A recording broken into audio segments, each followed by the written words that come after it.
Members and guests, please join me in welcoming those that are joining us via webcast. My name is Gillian Riley, a past president of the Canadian Club of Toronto and your host for today's event. Thank you for joining us. Je m'appelle Gillian Riley, une ancienne présidente du Club canadien du Toronto. Merci de nous rejoindre en ligne. Our club takes pleasure in bringing you an impressive list of speakers every season. While online exchange is the flavor of the day, face-to-face connections has never gone out of style for our club. The ability to fill rooms would not be possible without the generous support of our many sponsors. I'd like to acknowledge them now and offer our sincere thanks for their sponsorship. Bruce Power, represented by Steve Copeland. CAA, represented by Teresa De Felice. Ontario Real Estate Association, represented by Karen Cox. Primerica, represented by John Adams, and TD, represented by Tamara Finch. Please join me in thanking them.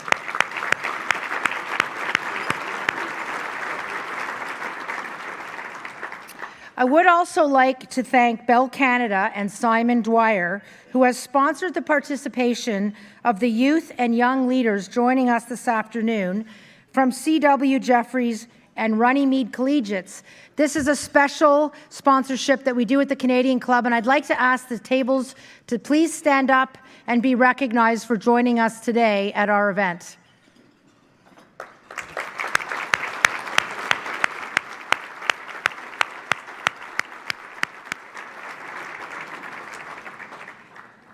Thank you very much for attending, and I know you'll get a lot out of this.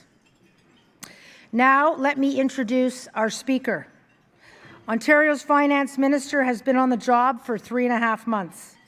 It's his second ministerial portfolio since heading to Queen's Park as MPP for Ajax. He's inherited the challenging task of balancing the province's books. His background is very well suited to the position. The Honourable Rod Phillips entered provincial politics after a successful business career where financial matters were top of mind. He was chair of a global artificial intelligence company, Affinity Canada. He also chaired one of Canada's largest news media companies, Post Media. Minister Phillips is, of course, a former president of the CEO of the Ontario Lottery Gaming Corporation. He joined the Conservative cabinet as the Minister of the Environment, Conservation and Parks. Earlier in his career, he served as Chief of Staff to two prominent politicians, Elizabeth Whitmer, who served as Labour Minister, and former Toronto Mayor Mel Lastman. You may be interested to know as well that the Minister served as Chair of the civic engagement organization Civic Action, and he's one of a Canadian Club past president of Toronto as well. So we're proud that he's been part of the Canadian Club.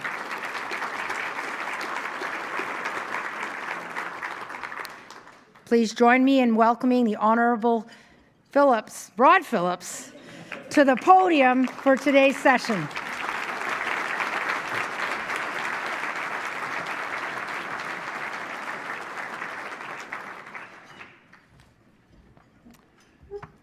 Thank you so much, Gillian.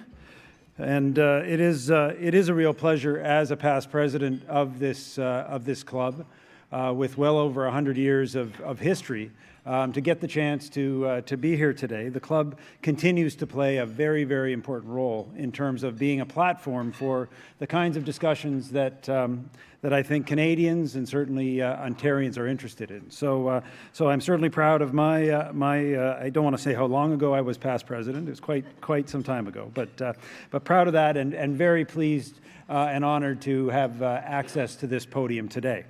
I am joined at the head table. A number of my colleagues are here today, which is fantastic. But I am joined by several at the head table. Peter Beffenfalvy, who is our president of the Treasury Board, and Peter and I share a lot of things in common. We both represent ridings to the east of the Toronto, him in Pickering-Uxbridge, myself in Ajax, and we both seem to the people who've been tasked to keep an eye on the numbers. So Peter, thanks for joining us.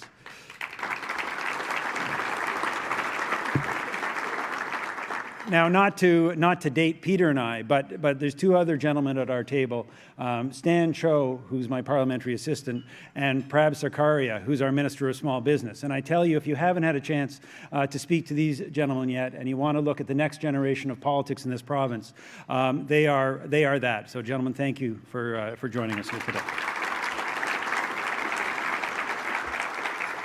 You do get a lot of interesting experiences in any ministerial role, as Prab and Peter and our colleagues could share with you. One of the interesting ones, I was sharing this story at our table, for anyone who's ever been to the building where finance is housed. It's the Frost Building, which is a lovely building built in the mid-1960s. Like a lot of government buildings, it actually hasn't had a lot of work done on the inside. So it looks a lot like it probably did. You can imagine everybody in 1965, when it was built with a wood panel. It looks a little bit like the set of Mad Men. But I had a funny story. One of the beautiful features of this building is an actual patio, which actually run between Stan and my office. And it overlooks, 7 stories up, it overlooks University and College Street. So it's a lovely feature. And I was leaving late one night, and one of the OPP security folks, one who's been there a little while, was in the room there, and he said, Minister, how are you enjoying your office? I said, well, Stan, I'm enjoying it. His name was Stan as well. Stan, I'm enjoying it a great deal. He said, well, you're using the patio a fair bit. And I said, oh, I am, but how did you know that? He said, well, we have a silent alarm that goes off every time you walk out.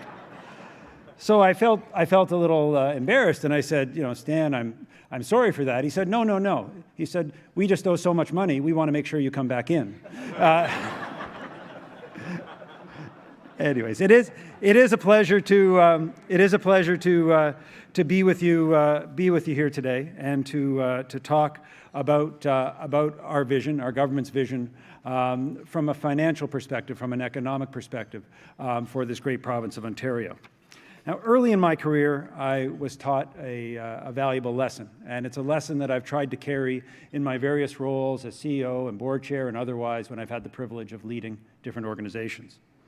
The lesson's quite simple.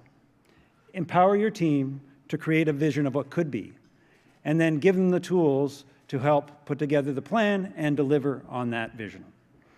Now, it sounds easy, but as many of you will know who've tried this exercise, it often isn't. It means challenging people to push themselves.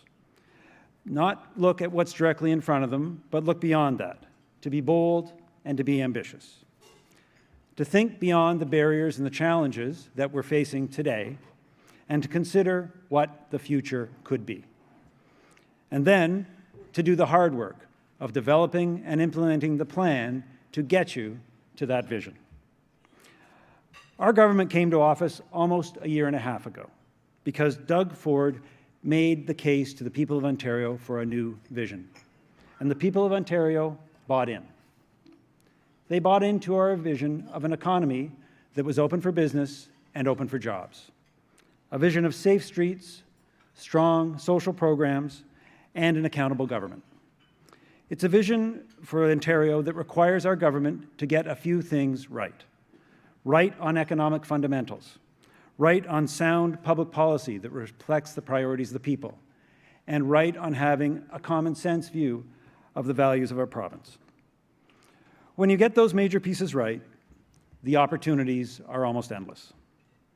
Imagine for a moment what we could accomplish. Highways, subways, and rapid transit systems that are admired and studied around the world for their efficiency and their affordability. A system that's relied on by families and students and seniors every day so that they can move back and forth across the GTA and have prosperous, successful lives right here. Enough job-ready graduates to match the needs of our growing economy, energized by a world-leading public education system that teaches people to be adaptable, lifelong learners. Public hospitals where service levels are high, wait times are low, and the transition from hospital home is easy. A housing market where home ownership isn't just a dream, but a reality, thanks to a market that has adequate and appropriate supply of affordable housing. and an economy that empowers our entrepreneurs and our innovators to take risks here in Ontario, to create jobs across our province. This can be our future, an Ontario where each person and every family has the opportunity to be successful. And we have everything that we need to take on the world. But make no mistake, we are in a highly competitive global economy where companies and countries defend their advantages. A world where other states and provinces work hard. They work hard to compete, leveraging their advantages and their local strengths for the betterment of their citizens. Our government understands that this is the reality for our country and for our province. We appreciate the urgent need to continuously improve our competitiveness and our fiscal foundation so the people of our province and our country can live the lives that they have earned and deserve. And we believe the role of government is to enable the opportunity for a better quality of life and a higher standard of living for all of our citizens, but within the context of that increasingly competitive global economy. Now, it is fair to say that not all politicians agree with that point of view today. We're in the middle of a federal election, and just to spoil the surprise, I'm going to stick with our approach so far and not comment directly on it. But you can certainly see, both in our province and in our country, that there are those who believe that we can tax and spend and borrow our way to prosperity. They don't appreciate, or choose not to appreciate, the unintended consequences of regulation after regulation and tax after tax, which just provides advantage to our international competitors. Those whose policy prescriptions put us at a competitive disadvantage globally and here in North America. Now, this matters because government policy impacts investment choices. Where to start a business, whether to expand a certain facility, whether to close a certain facility. Every day, business people like yourselves and the ones that I'll be visiting with in New York next week make these decisions. And these decisions matter because they affect the lives of people. Now, during my time at Affinity, which, as you heard, is a global artificial intelligence company, we established new operations in 18 different countries around the world. And let me assure you, and this is something that I'm sure many of you would agree with, as we made those decisions about where to do business, where to put our back office, where to do the things we needed to do to be successful, we were very, very interested in what government's directions were, what their policies were. This affected our decisions about where to grow. When we look around the world, we see countries like Finland, Israel, Ireland, Singapore, countries that are getting it right, countries that understand that we operate in this competitive global economy and who are in it to win. So, ladies and gentlemen, as Ontario's Minister of Finance, it gives me no joy to say that in the global competition for talent, innovation, and investment, we have not been punching at the weight that we need to be the successful economy that we can be. Now, one thing that should be of concern to all of us here in Ontario is our debt. Between 2003 and 2018, 15 short years, Ontario's debt increased by almost 2.5 times. At $360 billion, it's the highest sub-sovereign debt in the world, which means that we owe more than any state, more than any province, anywhere in the world. What did Ontario get for all of that deficit spending? It's a very fair question. What assets do we have on our provincial balance sheet as a result of that deficit spending? Not only do we have the highest sub-sovereign debt in the world, but we also have hospitals with patients jammed in the hallways. We have traffic jams in the GTA that are worse than almost anywhere else in North America. We have declining math scores in our public schools. And we have a shortage of skilled labor. In just the construction sector alone, we are estimated to be short 200,000 skilled, highly paid jobs by the year 2032. And that we have a housing market where the dream of home ownership is out of reach for far too many. Now, there was a time when government issued debt and the return on its investments were clear. We got a new bridge, we got a new highway, we got a new transit system, we got a world-class hospital. The money was spent intelligently, it was spent strategically. What we face today is a very different situation. Expensive interest payments and little to show for all of that spending. Now, a lot of folks don't realize what Peter and I spend our time looking at every day, is that 3/4 of the $163 billion Ontario budget, 3/4 of that goes to 4 expenditures. The first one won't surprise anybody, healthcare at $64 billion. The second, education at $30 billion. The third, social services at $17 billion. But the fourth often does surprise people. $13 billion to service our debt. $13 billion is more than the $11 billion that we spend for all of the post-secondary and training supports that we provide to our citizens. To look at another way, and to relate it back to my old job at Environment, I think we'd all agree that environment, conservation, and parks is a pretty important thing, especially in 2019. Ontarians pay more in 17 days to our creditors than we do for everything that we spend on the environment, conservation, and parks in a year. In fact, if you total all of the provincial spending across all of the provinces in Canada today, it's $1.6 billion, nearly $12 billion less than we just pay in interest.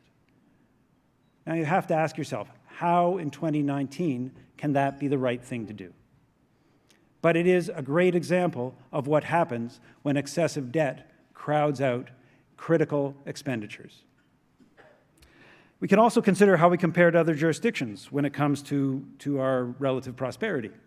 One of the ways to do this, it's a bit of a blunt instrument, but is the per capita GDP. Now, some of us in the room, not all of us, but some of us in the room are old enough to remember when Ontario ranked in the top 10 among the 65 jurisdictions in North America from a per capita GDP point of view. We compared ourselves to places like California, or today to New York. Today, New York State, just to the south of us, ranks number 5. Most people are surprised to find out that on a per capita GDP basis, Ontario is now 45th, just behind Montana. I don't have anything against Montana. It's a lovely place, but we can do better, and we need to do better.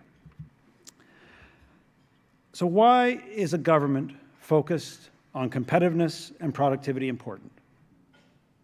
Because in the absence of it, we all grow poorer. Because there is a necessary link between a growing economy and our ability to deliver world-class services from a government point of view and to support the most vulnerable. That is why, ladies and gentlemen, we have a plan, and that is why we are implementing that plan. In our first year in office under Premier Ford, we got to work.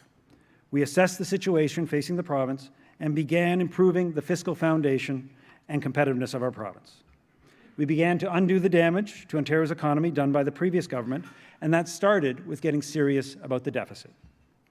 We're delivering on our plan to balance the books by 2023, reducing wasteful spending, increasing efficiency, investing in public services, and investing in the infrastructure that we need in the long term. All the while, we're also improving Ontario's ability to weather global economic uncertainties should they come along.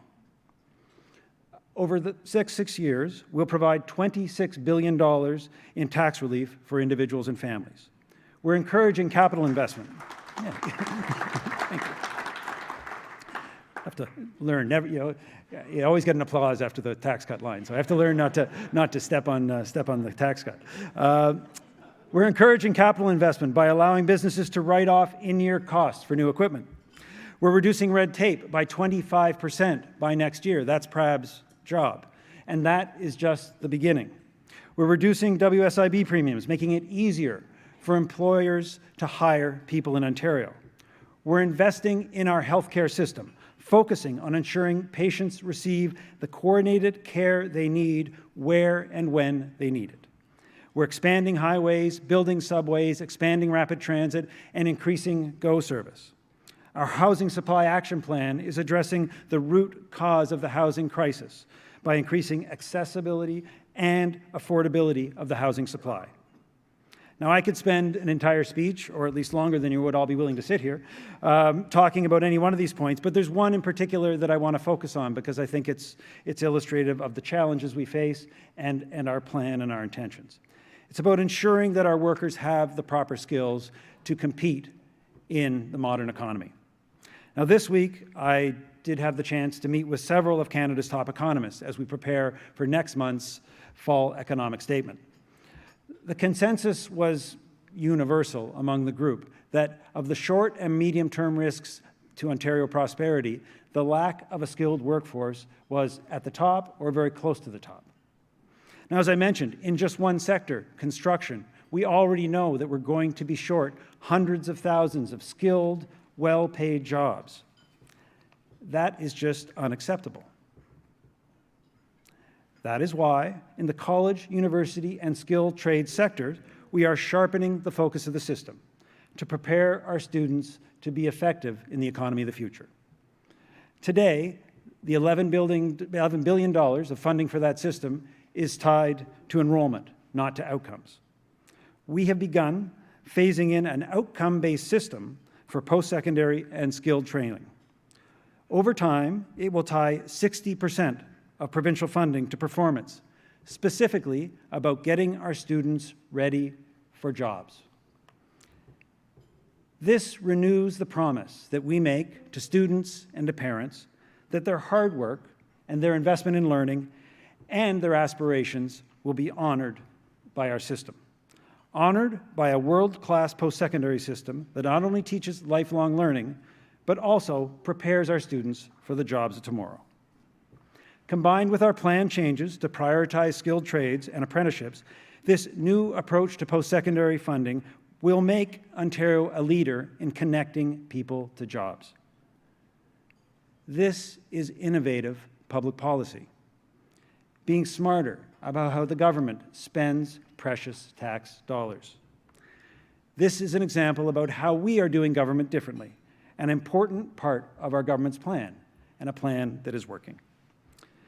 Now, we are seeing some encouraging signs throughout the economy. In August, unemployment was 5.6%. Since our election in June of 2018, we have seen 200,000 jobs created in this province by entrepreneurs and business people. Consumer confidence remains strong. And as if to show that Ontario is truly open for business, I'm sure as you came in here today, depending on where you came from, you would have seen the many cranes dotting our skyline. Daily Commercial News reported a few weeks ago that of the 420 cranes across North America in major centres, 120 of them, or just under 30%, are right here in the GTA. Talk about a positive sign. So these signs are encouraging, and we're confident in our plan and our ability to achieve our vision. And one of the commitments we also made as a government was to improve the transparency of the province's finances for the people of Ontario. You may not be aware, but the previous government missed 8 of their last 13 reporting requirements from a financial perspective.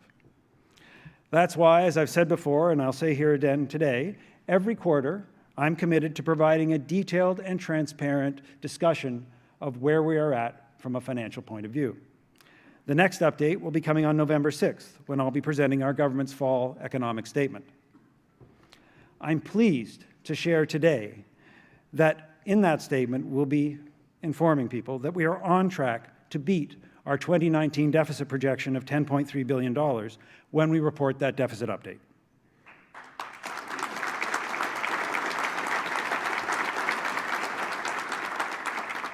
We are continuing on a prudent, purposeful path that will take us to budget balance by 2023, while still allowing us to make the important investments that are required for the services Ontarians rely on, and in particular for the infrastructure that we need for the future. So I won't be getting into the details today, but I will share that that fall economic statement is going to focus on our plan to build Ontario together. We are undoubtedly living in some uncertain times.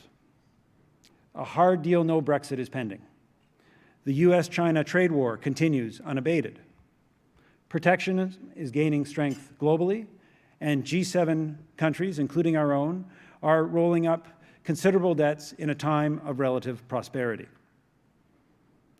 Our vision is to build Ontario together, to enable our province and our country to succeed and to win in that competitive economy, to make Ontario an island of stability and prosperity in an increasingly unstable world.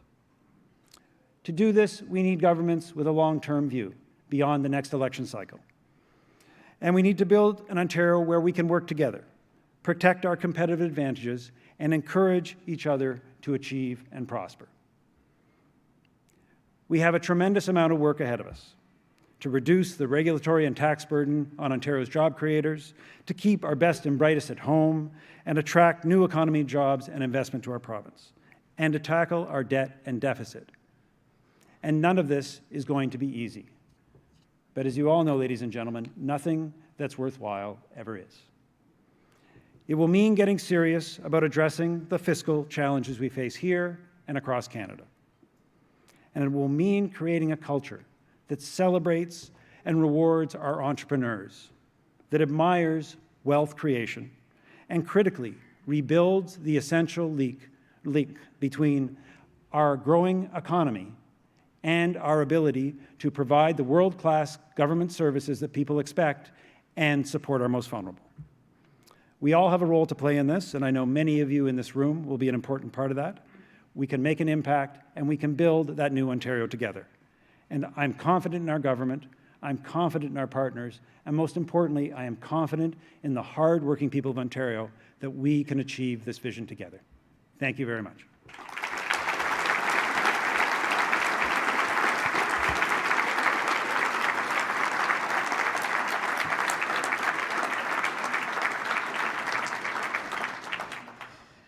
Well, I'll get to a thank you in a minute, but that was fantastic. I'm sure you'll agree. We do have a few, yes, thank you.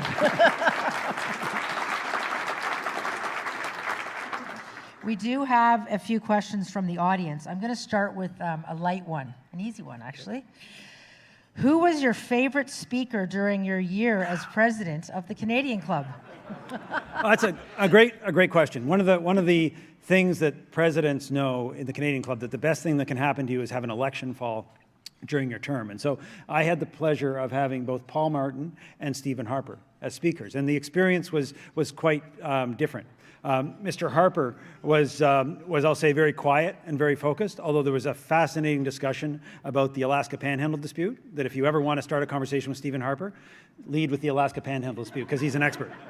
Paul Martin, and this is absolutely a compliment to a gentleman I respect, the speech was maybe 10 days before the end of that election, and at that point it was fairly evident that he was probably not going to be successful. And as happens sometimes in politics, when you're popular, and when you're not, a number of folks didn't show up at the table that were supposed to. It was a bit awkward. But he and his wife, I remember, he had this quite significant, speech to give. It was obviously an important time, and they were just so gregarious and wonderful in the conversation at a time which couldn't have been easy for them. So those would be my two favorites.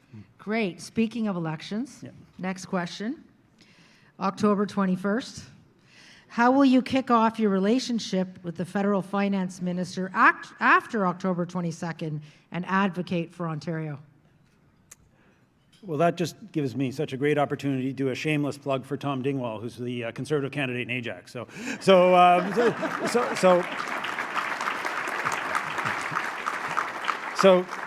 depending on whether it's Tom or not would change things. But listen, whatever, we have taken the view that there is much work to do, and that all of us in our government are focused on that work. And obviously that work is better done with partners, with good partners. So the current finance minister is someone I'm acquainted with. We were business partners at one time, so we know each other well, and we've already talked before the election about opportunities. And whatever government is there, I think the important thing is going to be focusing on priorities. And it's pretty simple to see what those are. Transportation in the GTA. It's something that I think all the parties that are currently running have talked about, and Premier Ford and our government are clearly focused on getting subways built and getting the transportation problem fixed. Our healthcare system and the investments that are needed in our healthcare system. Again, different positions from different parties, but a big area of focus. And finally, and I talked about it in my speech, and I think this might be what I lead off with the new finance minister, creating that environment where we can celebrate entrepreneurship, where we can celebrate the success that we need to have that growing economy. Because without that growing economy, we simply won't be able to, in the long term, continue to afford the kind of life that we want. And so I hope that whoever the finance minister is, they'll see that opportunity and want to join us in that partnership. Sounds very promising.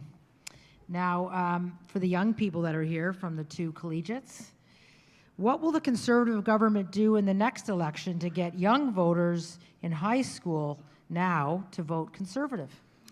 Good question. Between Stan and Prab, compared to me, they're young, so I'm gonna send them out to. But my experience, one of the great things that you get to do, and I'm sure my MPP colleagues here would all agree, is we get high school students and others that come to Queen's Park to see what's going on there, to understand their government. And consistently, I'm impressed with the quality of questions. And quite clearly, they have priorities. They have priorities like the environment. They have priorities like the debt, and what that's going to mean to them.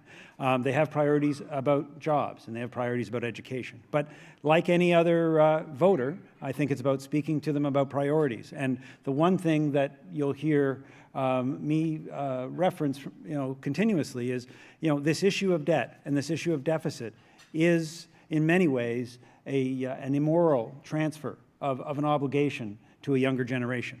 We can't continue to lather on debt on top of debt and not expect there to be a reaction from those very same young people. And the worst case, and I know this won't be the case for the young people here because I met them, but the worst case would be if young, ambitious minds decided that they didn't have a future here in Ontario because they were going to have to carry that obligation that is rightfully our obligation. And I think that's why we need to make distinct and clear progress on first eliminating the deficit and then working on the debt. And as I mentioned in my example about interest payments, how much more could we do if we had that $13 billion? I must say I was quite encouraged this week. My son, 16 years old, listened to the candidates in the riding where his school is, and he was quite engaged on the topics and quite interested. So I think young people definitely are interested, which is great to see. Well, thank you. I'm going to do a thank you for you now, so you're welcome to sit down.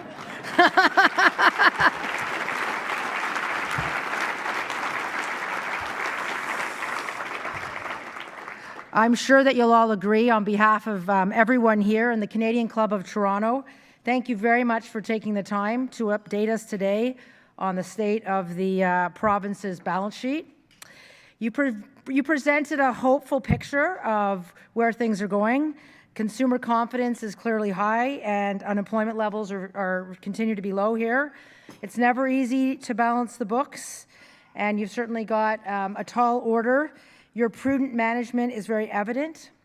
We appreciated your candor in revealing the challenges of serving Ontarians while recognizing the need to be fiscally responsible.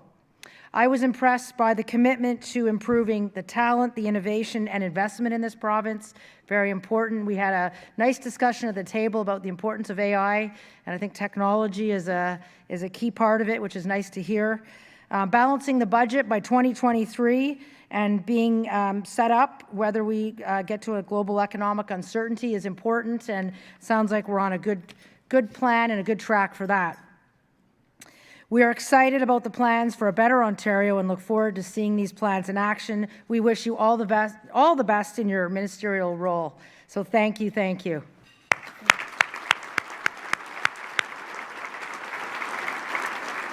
I just want to say a last thank you to our sponsors for today's event. Without them, these events aren't possible. Bruce Power, CAA, Ontario Real Estate Association, Primerica, and TD. Again, thank you so much.